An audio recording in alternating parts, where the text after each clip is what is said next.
నమస్కారం అండి. నమస్కారం అండి. మీ పేరు? అదే నాగేశ్వరరావు అండి. సార్ మీరు ఎన్నేళ్ళుగా వర్క్ చేస్తున్నారు ఇక్కడ? 30 సంవత్సరాల నుంచి ప్రాక్టీస్ చేస్తున్నాను అండి. 30 ఇయర్స్ నుంచి ప్రాక్టీస్ చేస్తున్నాం. ఓకే, చెప్పండి. ఇవాళ ఇచ్చిన సుప్రీంకోర్టు ఇచ్చిన ఆర్టికల్ మీద మీ అభిప్రాయం? నిన్న ఇచ్చిన సుప్రీంకోర్టు తీర్పు, ఆ తీర్పుకి అందరూ మనం కట్టుబడి ఉండాలా.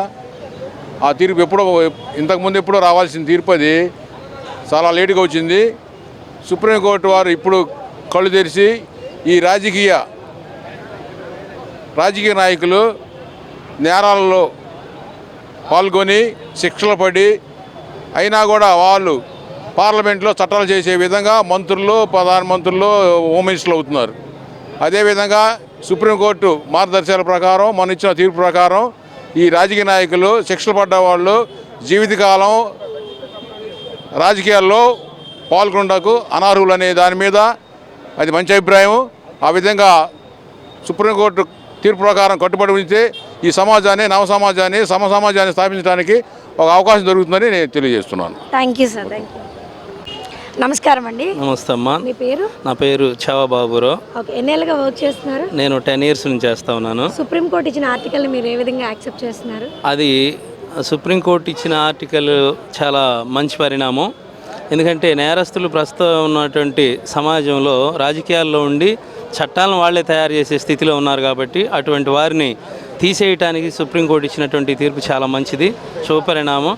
మరి సమాజ స్థాపనకి భవిష్యత్ కాలాల్లో మంచి చట్టాలను తయారు చేసుకోవటానికి కానీ మంచి నాయకుల్ని మనం సెలెక్ట్ చేసుకోవడానికి అవకాశం ఉందని నేను భావిస్తూ ఉన్నా.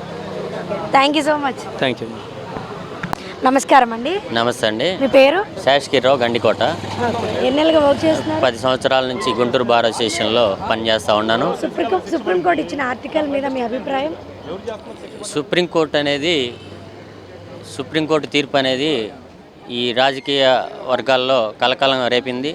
అయితే ఎవరైతే శిక్ష పడ్డారో ఆ శిక్ష పడ్డ వాళ్ళు కన్విక్ట్ అయ్యారో ఆ కన్విక్ట్ అయిన రాజకీయ నాయకులు పోటీ చేయకూడదనేది ఇది సుప్రీంకోర్టు తీర్పు ఇవ్వడం పట్ల మేము హర్షం వ్యక్తం చేస్తూ ఉన్నాం.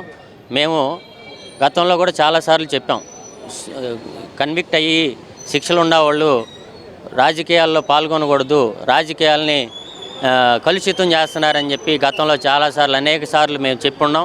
అయితే ఈ తీర్పు అనేది ఈ రాజకీయ నాయకులకి చెంపపెట్టుగా ఉంది. కాబట్టి దీన్ని మనం హర్షించాలి. భవిష్యత్తులో కూడా ఈ రాజకీయాల్లో పెను మార్పులు రావాలని చెప్పి మేము కోరుకుంటా ఉన్నాం. న్యాయ వ్యవస్థ అనేది ఎప్పుడు కూడా ఇండివిడ్యువల్గా వ్యవహరిస్తూ ఉంది. కాబట్టి ఆ ఇండివిడ్యువాలిటీ పరంగా ఈ తీర్పు అనేది చాలా హర్షించదగ్గ విషయం కాబట్టి మేము స్వాగతిస్తున్నాం.